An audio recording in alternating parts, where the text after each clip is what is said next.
नमस्कार, मैं हूं साहिल जोशी। दंगल में आपका स्वागत है। आज का दंगल बिहार में चुनाव आयोग की चल रही voter list special intensive revision यानी मतदाता सूची के पुनरीक्षण पर है। इसी मसले पर बिहार में 2 हफ्ते से राजनीति चल रही है। तमाम धरना प्रदर्शन, बयानबाजी, चिट्ठी, शिकायतों से लेकर सुप्रीम कोर्ट तक मामला पहुंच गया है। सुप्रीम कोर्ट में आज चुनाव आयोग की कार्रवाई, जिसे SIR कहा जा रहा है, के खिलाफ सुनवाई। सुप्रीम कोर्ट ने याचिकाकर्ताओं के वकीलों को सुनने के बाद कहा है कि इस पूरे मामले की सुनवाई के बाद 3 बातें सामने निकल कर आई, जिसमें याचिकाकर्ताओं ने सवाल उठाया है। सवाल यह उठाया हुआ है कि SIR प्रक्रिया के नाम पर चुनाव आयोग अपने अधिकार से आगे जाकर वोटर्स की नागरिकता तय करने का काम कर रहा है, क्योंकि तमाम वो दस्तावेज मांगने की कोशिश की जा रही है जिससे नागरिकता तय हो सके। दूसरी आपत्ति, बिहार विधानसभा चुनाव के ठीक पहले, थोड़े ही महीने पहले, इस तरह के वोटर लिस्ट के सुधार को लेकर आपत्ति जताई है। और तीसरा बड़ा सवाल यह उठाया गया है कि आधार, वोटर कार्ड और राशन कार्ड जैसे दस्तावेजों को मान्य दस्तावेज नहीं बताने को लेकर भी विपक्ष के याचिकाकर्ता सवाल उठा रहे हैं। सुप्रीम कोर्ट में कपिल सिब्बल से लेकर अभिषेक मनु सिंघवी तक ने बिहार में चल रही इस मतदाता सूची के विशेष पुनरीक्षण अभियान को लेकर कई सवाल उठाए। सुप्रीम कोर्ट ने भी चुनाव आयोग से कई अहम सवाल पूछे। मसलन कोर्ट ने पूछा है कि आखिर दस्तावेजों में आधार कार्ड को स्वीकृत क्यों नहीं माना गया, क्योंकि आयोग स्वीकृत दस्तावेजों में जो जाति प्रमाण पत्र मांग रहा है, 11 जो लिस्ट दी गई थी उसमें जाति प्रमाण पत्र भी है और उसके लिए आधार कार्ड ही जरूरी होता है। कोर्ट ने कहा है कि जब आधार अधिनियम में भी आधार को निवास का प्रमाण पत्र माना गया है, तो RP एक्ट में भी, यानी रिप्रेजेंटेशन ऑफ पीपल्स एक्ट में भी आधार निवास का प्रमाण है, तो चुनाव आयोग को यह मंजूर क्यों नहीं हो रहा है। सुप्रीम कोर्ट ने कहा कि आयोग ने जिन 11 दस्तावेजों की सूची दी है उसमें जन्म प्रमाण पत्र के अलावा कोई दस्तावेज भारत की नागरिकता का दस्तावेज नहीं है और नहीं 11 दस्तावेजों में कोई भी RP एक्ट के दायरे में है। मसलन आयोग अगर संपत्ति के दस्तावेज मांगता है तो वो भी निवास का प्रमाण पत्र है, लेकिन नागरिकता का प्रमाण पत्र नहीं।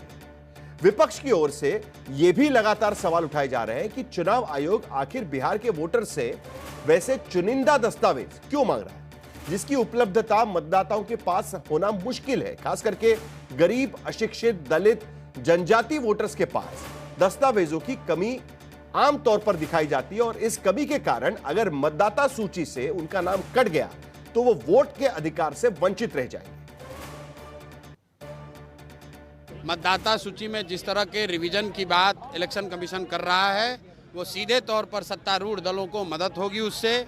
और ये मदद करने की कोशिश क्यों हो रही है, क्योंकि सबसे बड़ा खतरा इस बार NDA को, भाजपा, नीतीश को उन प्रवासी बिहारियों से है जो कि इस बार बिहार में जब छठ और दिवाली में घर आएंगे तो उन्होंने जिस परेशानी में, जिस मजबूरी में बिहार को छोड़ा है, जो पलायन का जो दंश उन्होंने झेला है, इस बार जब वो वापस आएंगे तो इस सत्ता में सत्ताधारियों को उखाड़ कर फेंकेंगे। आप आधार कार्ड को नामंजूर क्यों कर रहे हैं? आप राशन कार्ड को नामंजूर क्यों कर रहे हैं? आप जॉब कार्ड को, मनरेगा कार्ड को नामंजूर क्यों कर रहे हैं? चुनाव आयोग को आखिर ऐसी क्या जिद है कि उनके कमिश्नर जो है प्रेस कॉन्फ्रेंस करके सारी बात को क्लैरिफाई क्यों नहीं करते? क्यों कंफ्यूजन पैदा कर रखा? किस बात का ईगो है चुनाव आयोग को? ये तो लग रहा है कि बीजेपी के जो पार्टी का सेल है उस हिसाब से चुनाव आयोग जो है काम कर रहा है। ये बीजेपी के नॉमिनेटेड इलेक्शन कमिश्नर हैं।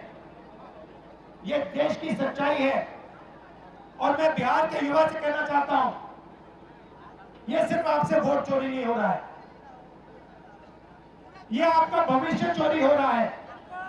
आपसे आपका जुर्म, आपका हक जो बनता है, जो रोजगार है, आपका धन है, ये सब आपसे चोरी किया जाएगा। तो NDA के अलावा तमाम विपक्षी पार्टियां जो इस वक्त बिहार के चुनाव में अपना भविष्य आजमाने की कोशिश कर रही है, उन सभी का इस ड्राइव को लेकर कई सवाल जुड़े हुए हैं। विपक्ष के इन तमाम सवाल और आशंकाएं उनकी है, आरोप जो वो कर रहे हैं, उसका जिक्र आज सुप्रीम कोर्ट में हुआ है। सुप्रीम कोर्ट में चुनाव आयोग ने भी अदालत में अपनी बात रखी है और मतदाता सूची में सुधार को संवैधानिक संस्थान को मिले कानूनी अधिकार का भी जिक्र किया। उनका कहना है कि हमारा कानूनी अधिकार है, संवैधानिक अधिकार है। चुनाव आयोग ने कहा है कि वो किसी की भी नागरिकता तय नहीं कर रहा है, लेकिन भारत में मतदान का अधिकार तो भारत के नागरिक को ही मिलता है। आयोग ने सुप्रीम कोर्ट के सामने जो तथ्य रखे उसमें कहा कि याचिकाकर्ताओं ही मानते हैं कि 2003 की सूची में, मतलब जो चुनाव आयोग कह रहा है उनका यह कहना है कि याचिकाकर्ता खुद भी मानते हैं कि 2003 की सूची में 4.96% करोड़ मतदाता 2003 की सूची में थे। यह भी दावा किया गया है कि 20 साल में 1.1 करोड़ वोटर्स की मृत्यु हो चुकी है और करीब 70 लाख का पलायन हुआ है। तो बिहार में 3 करोड़ 80 लाख वोटर ऐसे हैं जिन्हें सिर्फ फॉर्म भरना है। इसके लिए 1 लाख बीएलओ, 1.5 लाख राजनीतिक दलों के बीएलए घर घर जाकर, बीएलए यानी बूथ लेवल एजेंट जो पॉलिटिकल पार्टीज अपॉइंट करती है, वो घर घर जा रहे हैं और एक बीएलए रोज 50 फॉर्म भर रहा है। पुनरीक्षण का 60% काम करीब करीब पूरा हो चुका है और कुल 3 श्रेणी के फॉर्म है। पहली श्रेणी उनकी है जो 2003 से पहले के वोटर है, उन्हें केवल फॉर्म भरना है। दूसरी कैटेगरी उनकी है कि जिन्हें प्रमाण देना है कि 2003 की सूची में उनके माता पिता का नाम है। और तीसरी कैटेगरी उनकी है कि जिन्हें फॉर्म के साथ में दस्तावेज भी देने हैं। चुनाव आयोग ने यह भी कहा कि पूरा डेटा अपलोड होने के बाद ड्राफ्ट सूची प्रकाशित की जाएगी, यानी 1 अगस्त के करीब ड्राफ्ट सूची प्रकाशित की जाएगी और जिन लोगों के नाम उसमें नहीं होंगे उनकी सुनवाई का पर्याप्त समय भी दिया जाएगा, यानी 1 महीने का करीब करीब समय भी उसके लिए दिया जाएगा, जिसके बाद ही मतदाता सूची बनाई जाएगी। तमाम दलीलों और तर्कों को सुनने के बाद सुप्रीम कोर्ट का यह कहना है कि पहला जो उन्होंने इस पूरी सुनवाई के बाद कहा है वो पहला उन्होंने कहा है कि संवैधानिक संस्था जो इलेक्शन कमीशन है उसके कामकाज से रोकने की फिलहाल कोई वजह नहीं लग रही है, यानी कोई स्टे देने की जरूरत नहीं लग रही है। लिहाजा बिहार में चुनाव आयोग की एसआईआर प्रक्रिया इसी तरीके से चलती रहेगी। दूसरा, सुप्रीम कोर्ट ने कहा है कि वोटर्स को दस्तावेज के रूप में आधार कार्ड, वोटर कार्ड और राशन कार्ड भी देने की इजाजत होनी चाहिए, लेकिन इसका फैसला भी चुनाव आयोग को ही करना है। वो खुद ही इसका फैसला करे क्योंकि वो भी एक संवैधानिक संस्था है। तीसरा जो सुप्रीम कोर्ट का कहना है वो ये है कि चुनाव आयोग हलफनामा दायर करे और इस पर अगली सुनवाई 28 जुलाई को होगी, यानी 25 जुलाई को जब एसआईआर की प्रोसेस पूरी हो जाएगी उसके बाद 28 जुलाई को इस मामले में सुनवाई होने जा रही है। तो कुल मिलाकर कई सवाल सुप्रीम कोर्ट ने उठाए, उसके बाद याचिकाकर्ताओं ने अपनी भूमिका रखी, लेकिन चुनाव आयोग का बार बार यह कहना था कि हम करके दिखाएंगे, हमें वक्त दें।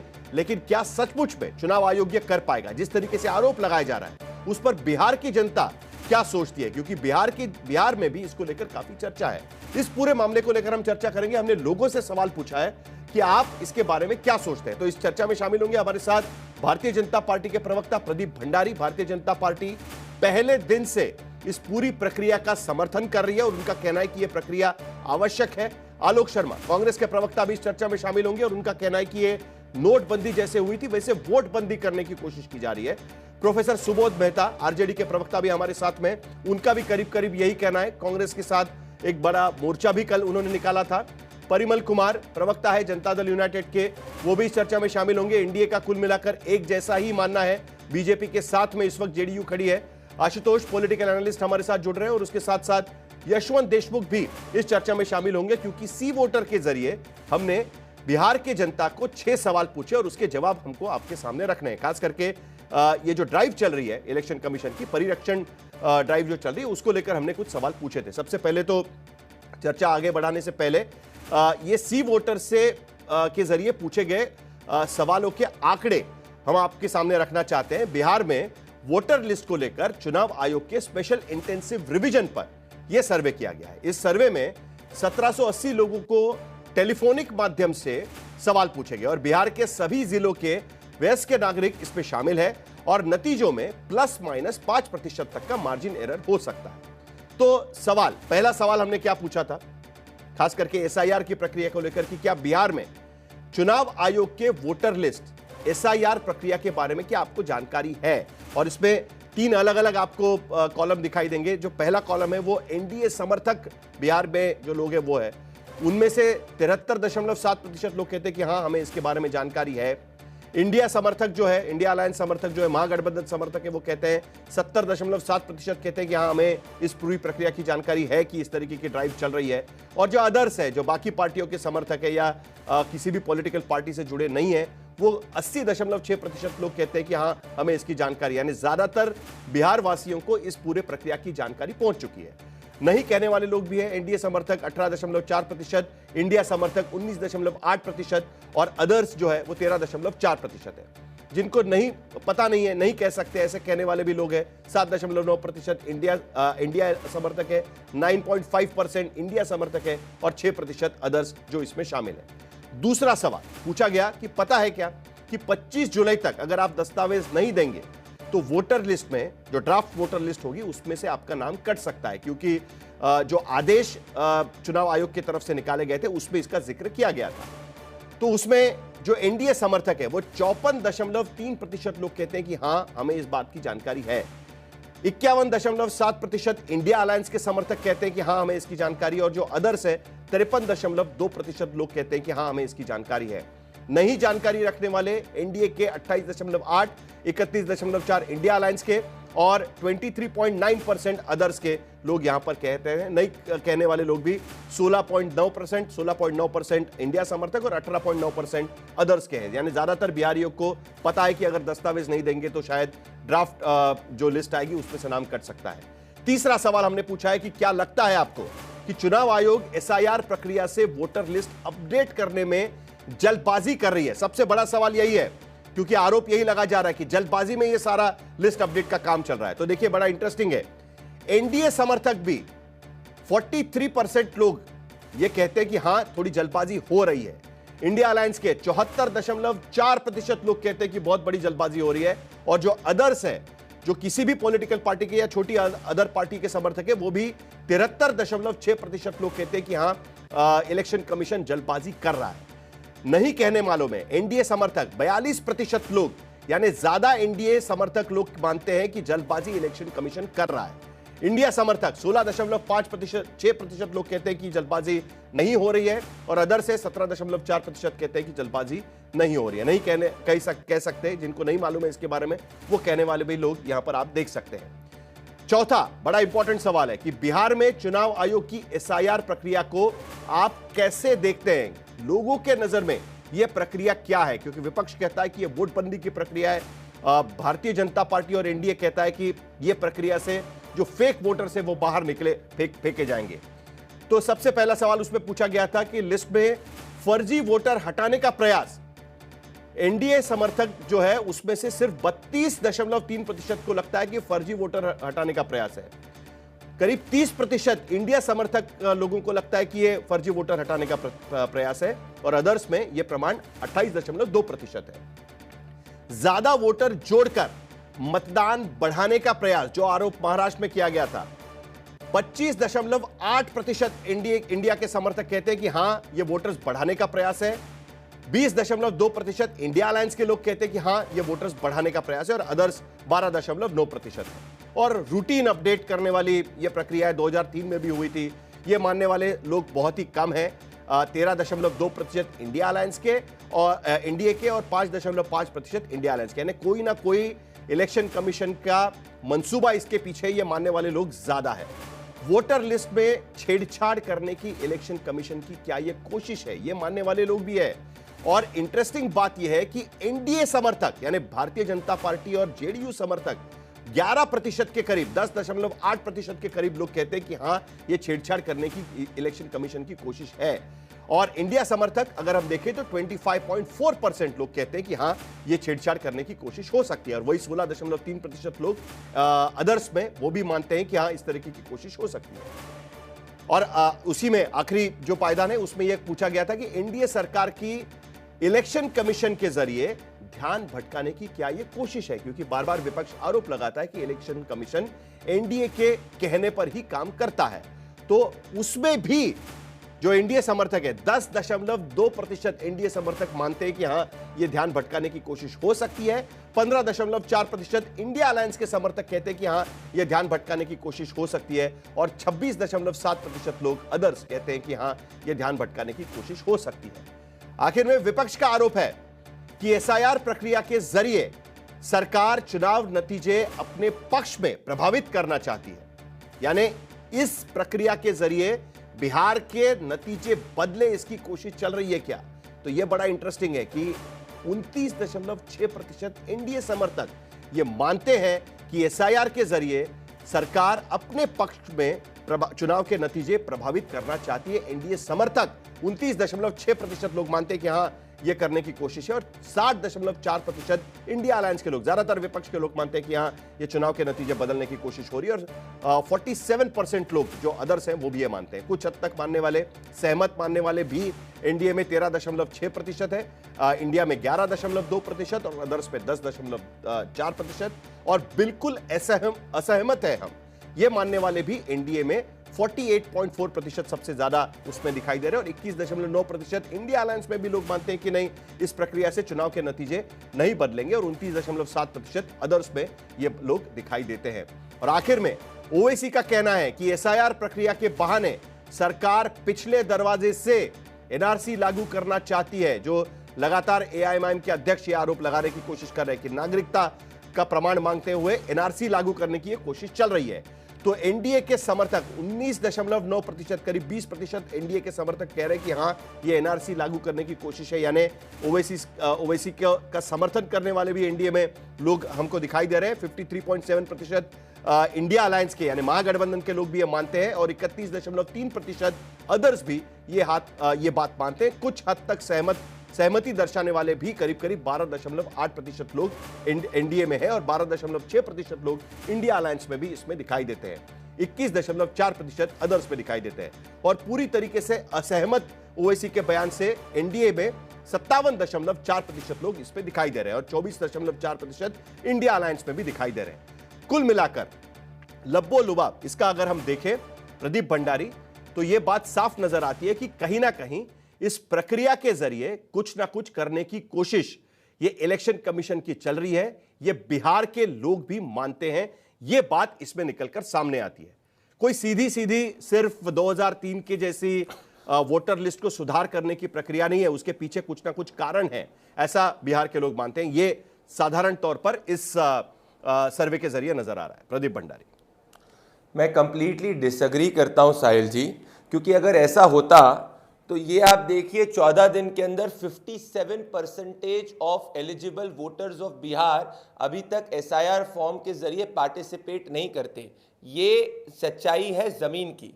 और आपका भी जो सर्वे है उसमें भी कुछ कंक्लूजन नहीं है।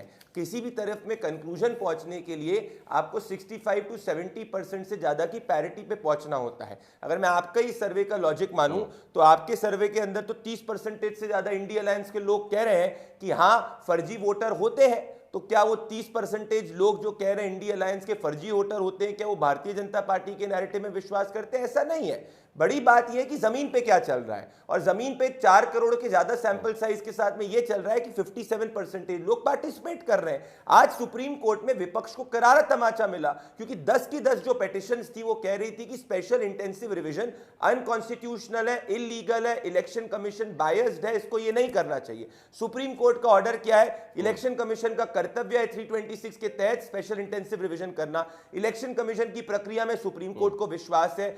इंटरिम स्टे नहीं दिया गया स्पेशल इंटेंसिव रिवीजन को, और आधार या राशन कार्ड या किसी भी डॉक्यूमेंट को इंक्लूड करना भी वो इलेक्शन कमीशन के विजडम के ऊपर है। तो आप मुझे बताइए साहिल जी, ये तो हर बात हो गई जो विपक्ष जो कह रहा था उसके खिलाफ सुप्रीम कोर्ट के अंदर जो इंटरिम ऑर्डर गया है वो है। और आप मुझे बताइए अगर विपक्ष की नीति और नियत सही होती तो आपसे मैं पूछना चाहता हूं कि कल अगर आपको याद होगा कि 11:30 बजे ये विपक्ष के लोगों ने मांगा था समय इलेक्शन कमीशन से मिलने का। कल राहुल गांधी और तेजस्वी यादव बिहार में थे, जहां पे कन्हैया कुमार और पप्पू यादव को स्टेज पे इन्होंने चढ़ने नहीं दिया था, पर वहां पे इलेक्शन कमीशन से क्यों नहीं मिलने गए? इलेक्शन कमीशन से इसीलिए नहीं मिलने गए क्योंकि राहुल और तेजस्वी को भी पता है कि उनके आरोपों में दम नहीं है। इसीलिए आप मुझे बताइए किस लॉजिक के हिसाब से ये कंक्लूड किया जा रहा है कि बिहार की जनता जो है वो इस प्रक्रिया के साथ में नहीं है? जनता पार्टिसिपेट कर रही है, टाइमलाइन से ज्यादा पार्टिसिपेट कर रही है। सुप्रीम कोर्ट ने इंटरिम स्टे नहीं दिया है, सुप्रीम कोर्ट ने कॉन्स्टिट्यूशन, लीगल, मॉरल सब कहा है, और हर चीज इलेक्शन कमीशन के विजडम पे कहा है। तो और ये भी सुप्रीम कोर्ट ने कहा है कि 2003 के अंदर भी ये हुआ था और रिप्रेजेंटेशन ऑफ पीपल एक्ट के हिसाब से भी। अब बात करें जल्दबाजी की, तो ये तो मीडिया का दायित्व है पहुंचाना कि 31 दिन के अंदर 2003 के अंदर भी हुआ था और 31 दिन दिन के अंदर अभी भी हो रहा है। मुझे लगता है 14 दिन के अंदर लोगों तक जब और सच्ची जानकारी जाएगी तो सबको समझ में आ जाएगा ये प्रक्रिया का कोई भी मैलिफाइड इंटेंशन नहीं है, ये प्रक्रिया सिर्फ और सिर्फ एक स्पेशल रिवीजन है जो कॉन्स्टिट्यूशनल एक्सरसाइज है। प्रदीप भंडारी, इसमें दो सवाल है दरअसल, और आलोक शर्मा इसका जवाब तो देंगे ही क्योंकि उनके पास इस पर कोई अपनी भूमिका रहेगी, तो उनके पास तो मैं जाऊंगा ही। लेकिन उससे पहले प्रदीप भंडारी, ये तो ठीक है, चलिए सुप्रीम कोर्ट ने कहा कि भाई वो भी संवैधानिक संस्था है और उनको अपने तरीके से काम करने का अधिकार है, और वोटर जो रिवीजन चल रहा है उसको लेकर तो किसी की आपत्ति होने की जरूरत नहीं है। लेकिन जिस तरीके से चल रहा है उसको लेकर सवाल उठाए जा रहे हैं। प्रदीप भंडारी, आप ये बात भी आप मानते होंगे, जिस तरीके से सुप्रीम कोर्ट में आज सवाल पूछे गए थे, खास करके आधार कार्ड को क्यों नहीं इंक्लूड किया गया, और खास करके जस्टिस धुलिया खुद ही कह रहे थे कि अगर आप मुझे पूछेंगे कि मेरे पास मेरा बर्थ सर्टिफिकेट है क्या, तो शायद मेरे पास भी वो सर्टिफिकेट नहीं होगा, खुद जज कह रहे हैं। तो ऐसे में ऐसे कई सारे लोग वहां पर होंगे।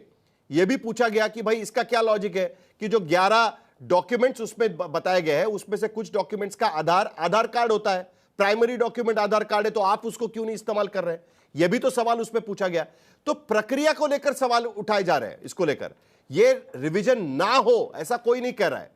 कहने की कोशिश, आज भी जो प्रेयर किया गया था वो यही कहा गया था कि आप करिए इसको, आप समय लेकर करिए, लेकिन इस बार के बिहार चुनाव के साथ इसको जोड़ने की कोशिश मत करिए। और कहीं ना कहीं लोगों के मन में भी यह सवाल बार बार उठता हुआ इस सर्वे के जरिए भी नजर आ रहा है। प्रदीप भंडारी, और उसके बाद आलोक शर्मा, आप भी जवाब दें। बोलिए साहिल जी, पहली बात, जस्टिस धूलिया की टिप्पणी मेरे पास में है। जब एक कोर्ट के अंदर एक्सचेंज करता है तो एक ओपिनियन काउंटर ओपिनियन चलती है, परंतु फाइनल कंक्लूजन जस्टिस धूलिया का क्या था? उन्होंने कहा कि इलेक्शन कमीशन निर्धारित करेगा कि क्या आधार या राशन कार्ड को इंक्लूड करना चाहिए नहीं करना चाहिए, उसके संबंध में स्पेसिफिक रीजन दे सकता है। सुप्रीम कोर्ट ने कहीं भी यह नहीं माना कि ये जो पूरी प्रक्रिया बिहार चुनाव से टाइम्ड है उसके अंदर मैलिफाइड इंटेंशन है। अगर सुप्रीम कोर्ट को पता होता तो वो इस पूरी प्रक्रिया को रोक देती। सुप्रीम कोर्ट ने कहा आप कंटिन्यू करिए। तो अल्टीमेटली कंक्लूजन क्या रहा आर्ग्यूमेंट्स का कि एसआईआर जो पहले इलेक्शन कमीशन ने चालू करी थी वो चल रही, उसमें 1% भी आयोटा ऑफ मैलिफाइड इंटेंशन नहीं पाया गया है। क्योंकि अभी मैं कोर्ट के ऑर्डर को इसलिए कोट कर रहा हूं क्योंकि इंटरिम ऑर्डर है,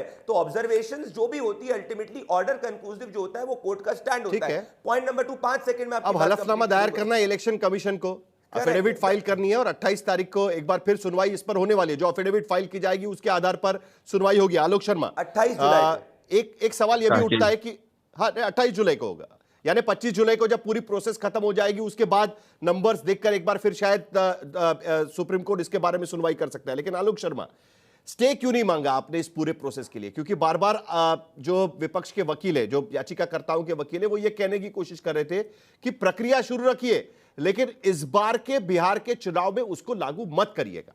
और जिस तरीके से लोगों का मैंडेट, लोगों का जो मानना हमने इस सर्वे के जरिए सामने रखा है कि अभी भी लोगों को लगता है कि भाई कहीं ना कहीं कुछ गड़बड़ी हो सकती है करके। आलोक शर्मा, देखिए, अभी जो प्रथम दृष्टया सुप्रीम कोर्ट की आज ऑब्जर्वेशंस आई हैं और धूलिया साहब ने भी जो कहा है उससे क्लियर हो गया है कि मैलिफाइड इंटेंशन है।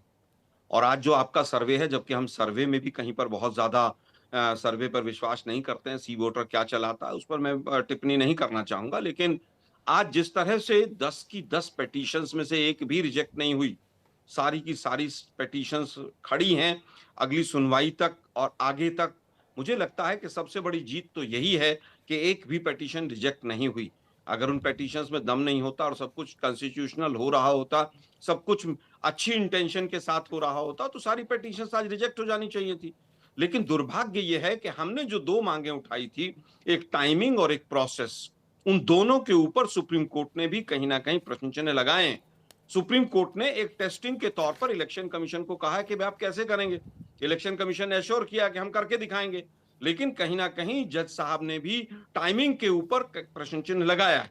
और जब आधार कार्ड, वोटर कार्ड और राशन कार्ड और मनरेगा कार्ड और इन तमाम चीजों की अगर बात होगी और इनको वैलिड मान लिया जाएगा, जो कि अभी तक भी वैलिड है, आज भी इलेक्शन कमीशन की वेबसाइट पर आधार से लिंक करने का ऑप्शन है। जहां तक मैं समझ पाया हूं, मैंने कई बार चेक किया, वो अभी भी लिंक करने का ऑप्शन है। तो अगर आधार से लिंक करने का ऑप्शन है, आधार की वैलिडिटी है, तो इलेक्शन कमीशन क्यों नहीं मांगता? और जो सवाल थे कि भाई 6 से 8% लोग ही केवल ऐसे हैं जिनके पास ये जो 11 डॉक्यूमेंट हैं, ये 11 डॉक्यूमेंट उनके पास मिलेंगे। तो मुझे लगता है कि ये पूरी तरह से मैलिफाइड इंटेंशन है और सुप्रीम कोर्ट भी समझ गया है और अगली डेट पर वो पिक्चर भी सामने आएगी। इस रिवीजन की जरूरत बिहार में क्यों पड़ी, महाराष्ट्र में क्यों नहीं पड़ी?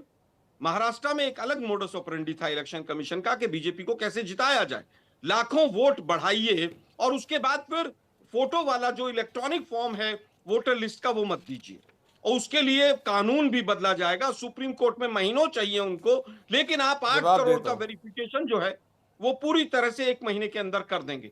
इस वेरिफिकेशन का, इस SIR का लोकसभा में कोई इंपॉर्टेंस नहीं था, क्योंकि ये लोग ओवर कॉन्फिडेंट थे कि हमने पता नहीं क्या कर दिया देश में। लेकिन जब मोदी साहब स्वयं 6 लाख 6.5 लाख से 1.5 लाख पर आ गए तो इनकी आंख खुली कि अब इन्होंने तीसरा पैटर्न अपनाना शुरू कर दिया। पहला अनिल मसीह का मॉडल था चंडीगढ़ में जो अप्लाई हुआ, फिर दूसरा बैटरी चेंज करना और ईवीएम के ऊपर जो तमाम प्रश्न चिन्ह हरियाणा में लगे, फिर उसके बाद तीसरा मॉडल महाराष्ट्र का आया कि वोटर लिस्ट में फर्जी नाम बढ़ाइए और उसके बाद उसको बीजेपी के तमाम लोगों को जिताकर सरकार बना दीजिए चोरी का। अब नया मॉडल आ गया। आलोक शर्मा, पूछना चाहता हूं साहिल भाई, अंतिम बात कहना चाहता हूं साहिल भाई, ये रिवीजन की जरूरत दिल्ली में क्यों नहीं पड़ी? दिल्ली में इन्होंने खूब हंगामा किया कि यहाँ पर रोहिंग्या यहाँ है, बांग्लादेशी है, लेकिन दिल्ली के चुनाव से पहले नहीं किया इन्होंने। दिल्ली के चुनाव से पहले केवल मीडिया में इंफॉर्मेशन देकर पीछे हट गए। आज हालत यह है, नतीजों को कैसे प्रभावित किया जाए, उसके लिए कैसे काम किया जाए, गरीब कमजोर जो हाशिए पर है, जो वास्तव में इंडिया गठबंधन का वोटर है। लेकिन आलोक शर्मा, आपने महाराष्ट्र का जिक्र किया इसके लिए क्योंकि महाराष्ट्र में आपका आरोप था, विपक्ष का आरोप था कि जो वोटर लिस्ट है उसको इन्फ्लेट किया गया है, यानी फेक वोटर्स उसमें घुसेड़े गए हैं और उसके आधार पर चुनाव जीता गया।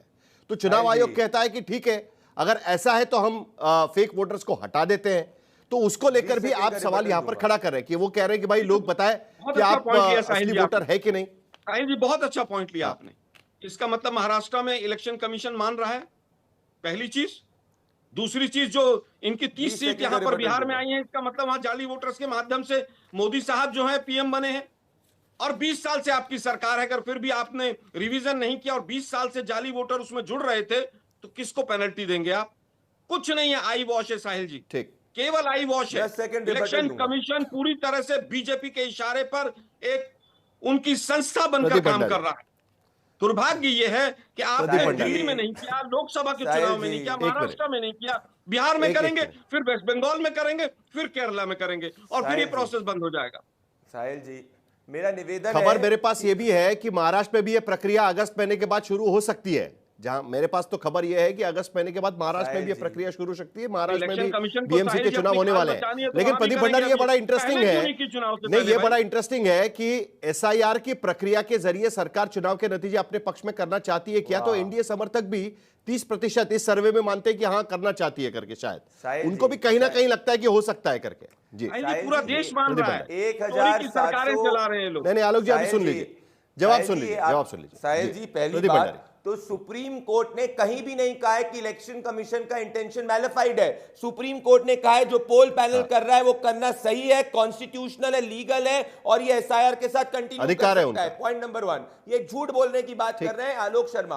पॉइंट नंबर 2, उन्होंने महाराष्ट्र की बात करी। साहिल जी, आप महाराष्ट्र से आते हैं, आप बताइए बॉम्बे हाईकोर्ट ने क्या कहा था? मैं इनके बीच में नहीं बोला था, अगर ये मेरे बीच में बोलेंगे तो मैं इनको पूरे शो में आलोक जी बीच में नहीं, प्लीज बीच में पूरे शो में नहीं बोलने दूंगा। अच्छी चर्चा चल रही है, मुद्दे निकल कर आ रहे हैं, प्लीज बीच में। प्रदीप भंडारी खत्म करिए, उसके बाद बाकी पैनलिस्ट के पास भी जाऊंगा। ये मैं इनको पूरे शो में नहीं बोलने दूंगा, ये ऐसे ही करते हैं कांग्रेस। आलोक जी एक सेकंड, मौका मिलेगा, आपको भी मिलेगा, आपको भी मिलेगा। इनके पास तथ्य नहीं है, मैं एक एक करके कहूंगा। पहली चीज, प्रदीप भंडारी।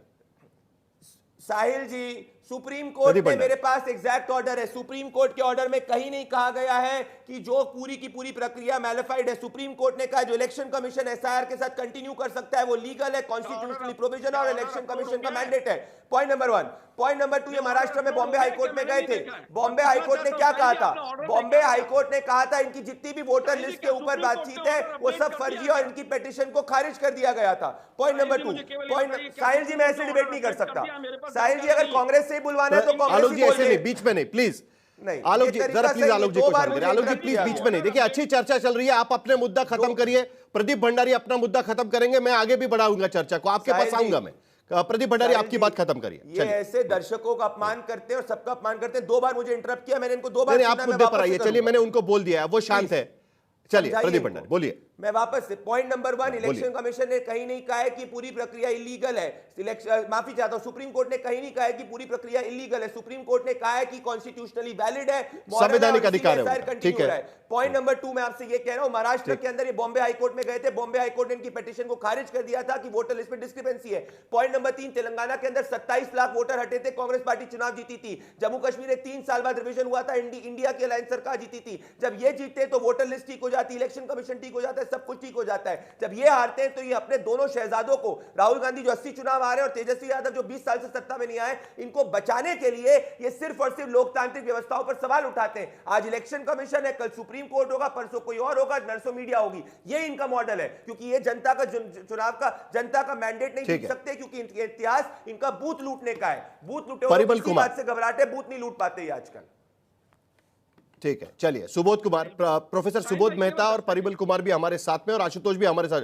आलोक शर्मा जी, आता हूं मैं आपके पास भी आऊंगा, मैं सबके पास मुझे एक एक करके जाना है, इसके लिए जरा आपके पास भी आऊंगा। सिर्फ एक करेक्शन, जो महाराष्ट्र में हुआ था वो इस बारे में पिटीशन फाइल किया गया था कि जो 1 घंटा 5 बजे के बाद 6 बजे के बाद जो वोटर्स लाइन में खड़े थे वो 76 लाख वोटर्स को लेकर पिटीशन फाइल किया गया था, और उसको लेकर हाईकोर्ट ने कहा कि ये पिटीशन हम एक्सेप्ट नहीं कर सकते क्योंकि ये चुनावी प्रक्रिया के काफी बाद किया गया है। तो ये और वोटर लिस्ट का मामला थोड़ा सा अलग है। बस ये एक थोड़ा सा क्लैरिफिकेशन, प्रदीप भंडारी आपको भी शायद इसके बारे में पता होगा। लेकिन प्रोफेसर सुबोध मेहता, क्या आज की स्थिति में अगर सुप्रीम कोर्ट कहता है कि आधार कार्ड को आप लागू करिए, तो क्या उससे आप संतुष्ट हो जाएंगे? आप ये प्रक्रिया अलाउ करेंगे? क्या अभी भी आपको लगता है कि एसआईआर की प्रक्रिया को रोक लगाना चाहिए, या फिर एसआईआर की प्रक्रिया इस बार के बिहार के चुनाव में नहीं लागू करनी चाहिए? और आपने सर्वे भी देखा, लोग भी कहीं ना कहीं इसके बारे में कुछ बात कर रहे हैं। प्रोफेसर सुबोध मेहता।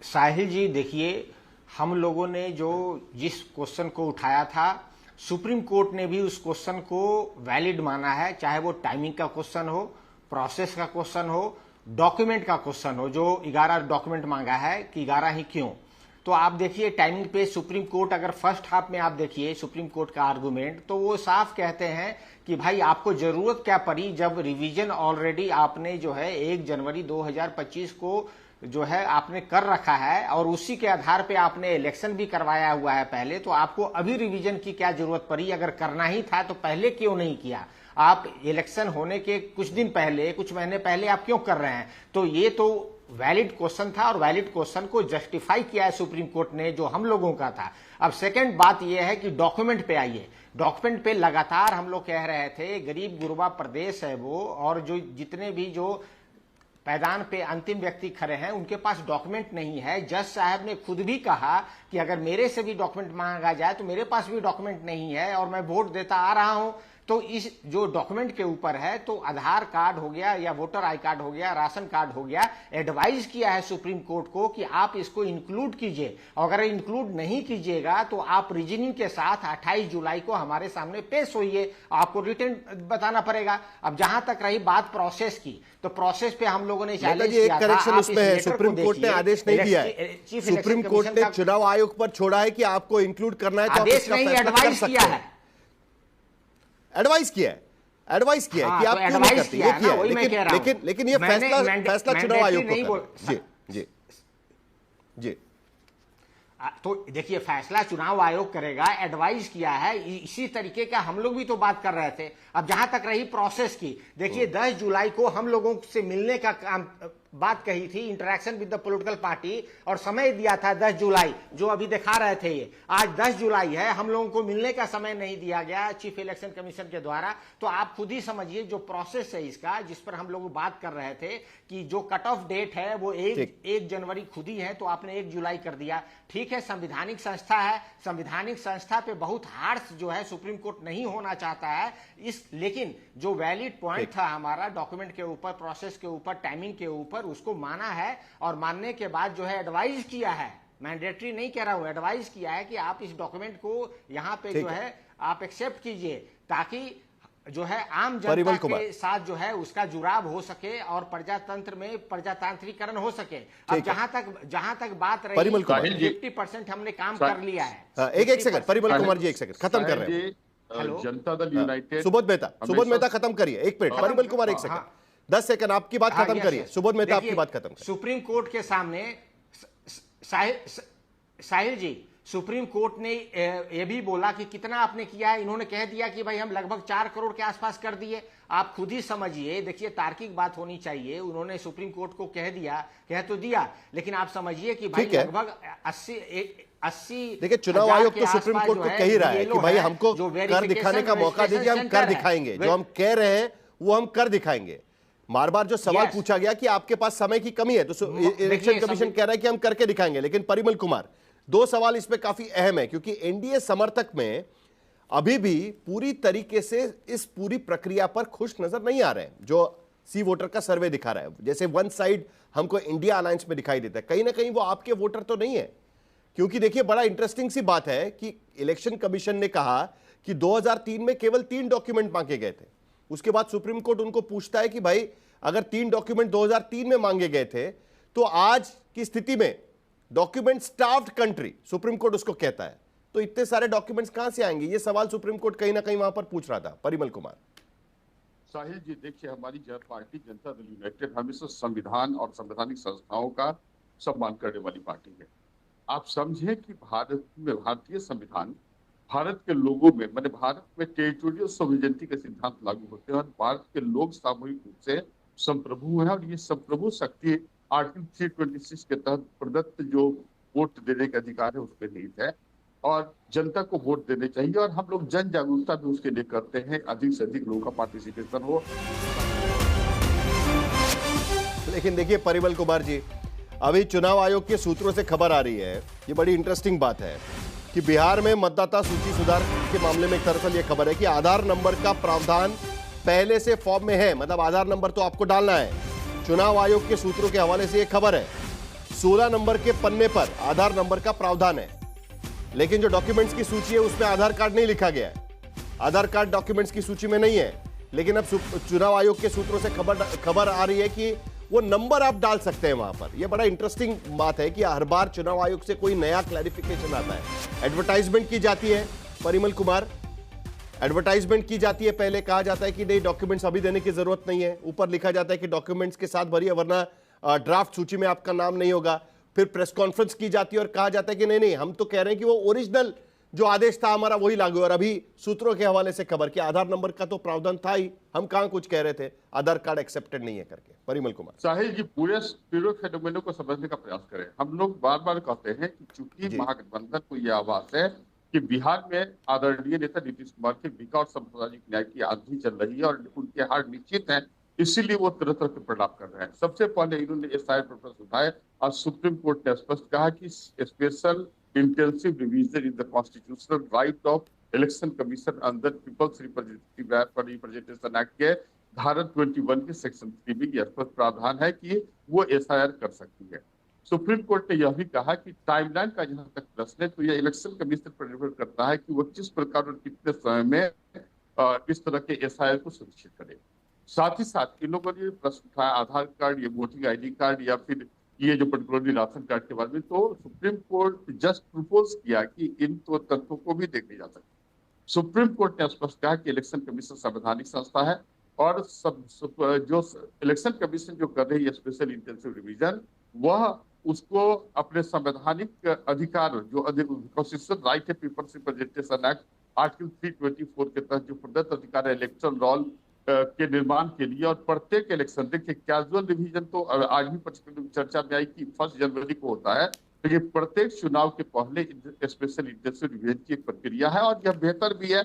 इससे योग्य जो मतदाता है उनके नाम को शामिल किए जाएंगे और जो फर्जी मतदाता है उनको बाहर किए जाएंगे। आखिर महागठबंधन कितने फर्जी मतदार हो सकते हैं सर? नहीं, चुनाव आयोग कह रहा है कि 10 से 15% वोटर्स के नाम कट सकते हैं पूरे लिस्ट से। नहीं, ये आंकड़ा भी देने की कोशिश की गई। देखिए वो पर्टिकुलरली उसका कारण भी है ना, कुछ लोग की मृत्यु हो गई, आपने अपने डेटा में भी बतलाया, आज अपने चैनल पे भी बतला रहा था कितने लोगों की मृत्यु हो गई, इतने करोड़ लोगों की मृत्यु। कुछ लड़कियों जिन महिलाओं की शादी हो गई तो वो शिफ्ट कर गई, कुछ पर्टिकुलरली माइग्रेट किए दूसरे स्थानों पर।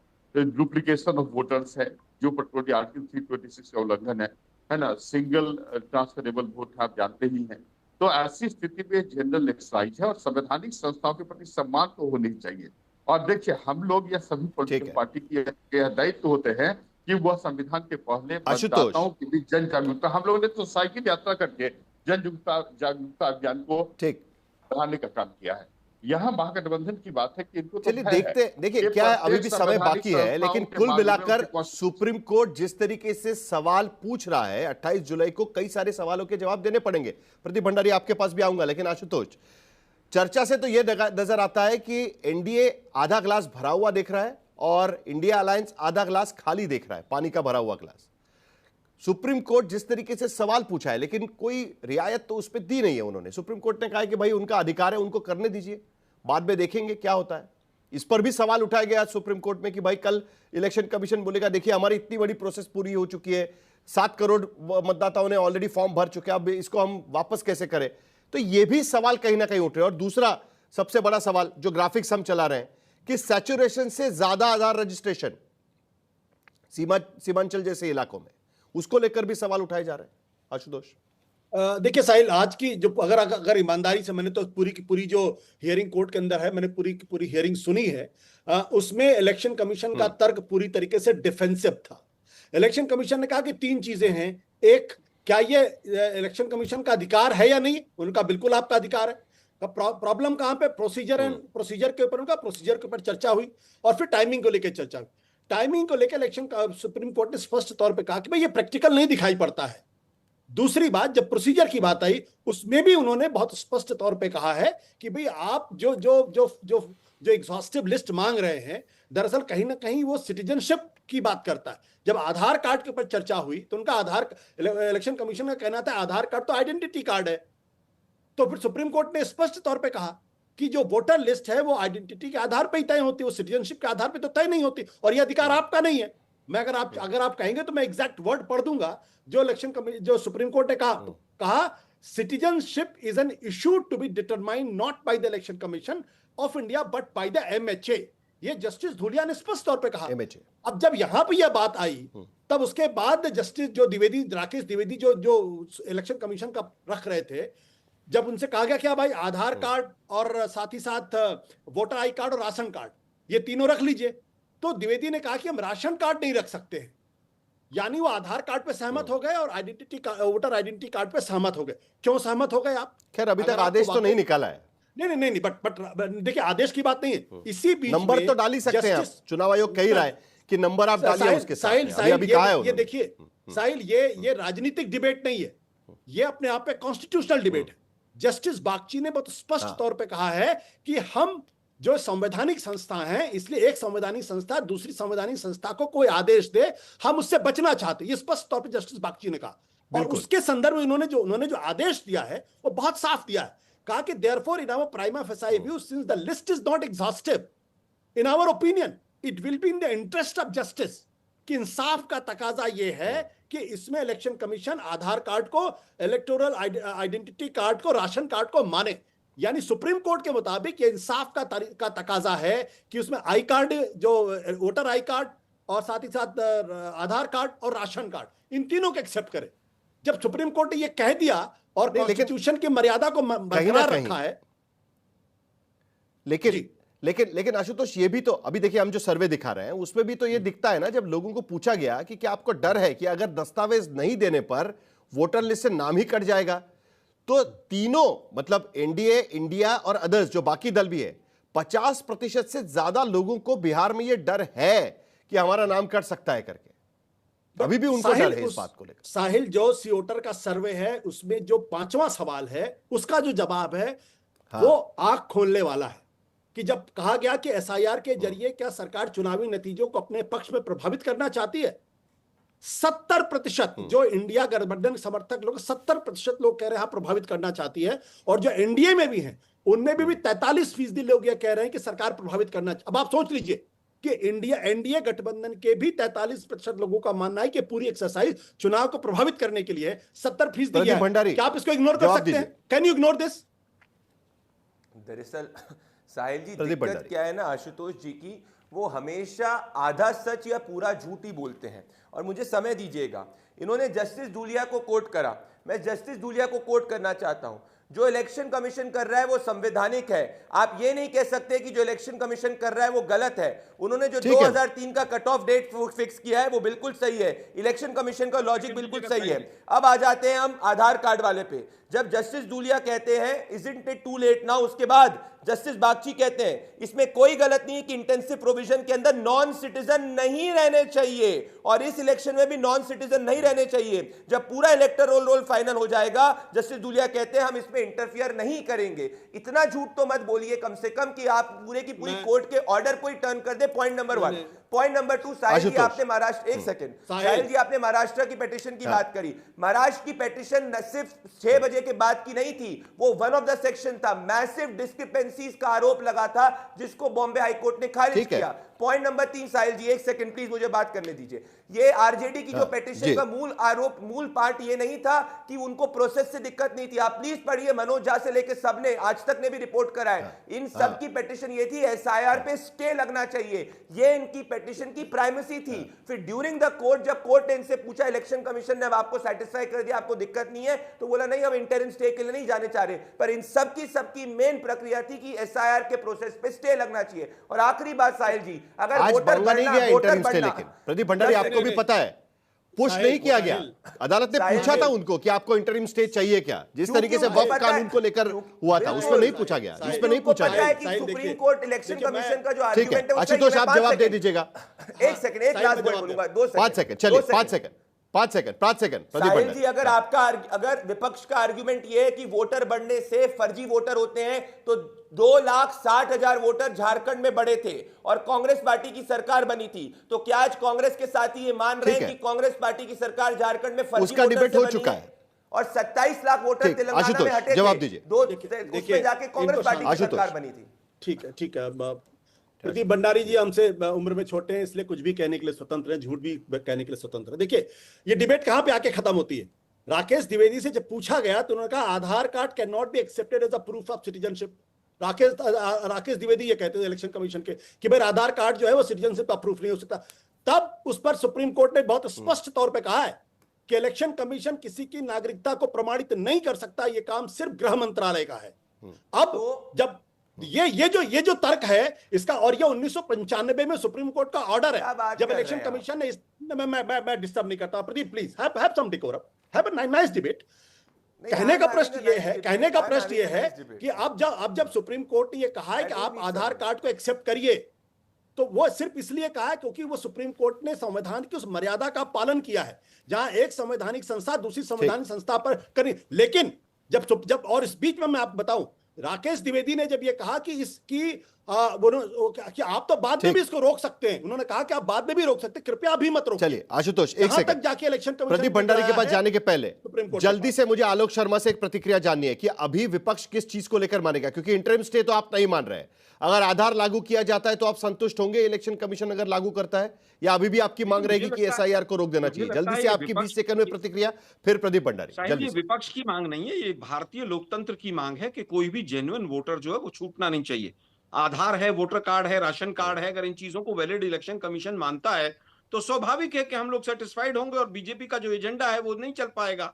और अगर एडवाइस देने के बाद, प्रदीप भंडारी, सुप्रीम कोर्ट के एडवाइस के बाद इलेक्शन कमीशन अगर आधार कार्ड मान लेगा तो मामला खत्म हो जाएगा। इतनी सिंपल बात है। बीजेपी के इशारे पर काम कर रहा है। साहिल जी चलिए प्रदीप भंडारी जल्दी से, 20 सेकंड आखिरी बचे आपके पास। वो पूरा चुनाव आयोग, पूरी चुनावी प्रणाली ऐसे कैसे सही हो जाती है जब कांग्रेस पार्टी सत्ता में आती है?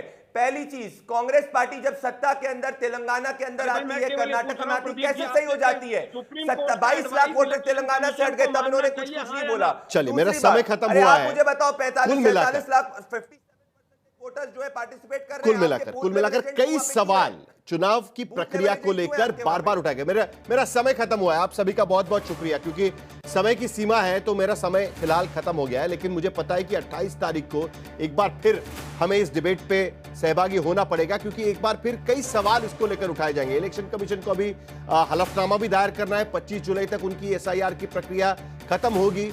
जो ड्राफ्ट लिस्ट है वो भी जारी करने का काम शुरू हो चुका होगा। पता चलेगा कि आखिरकार बिहार में कितने लोगों ने वो इन्यूमरेशन फॉर्म भरे हुए हैं जिसके आधार पर वो ड्राफ्ट लिस्ट तैयार होनी है, और विपक्ष के आरोप कितने सही निकले हैं। इन सभी मुद्दों पर लगातार हमारी चर्चा बनी रहेगी।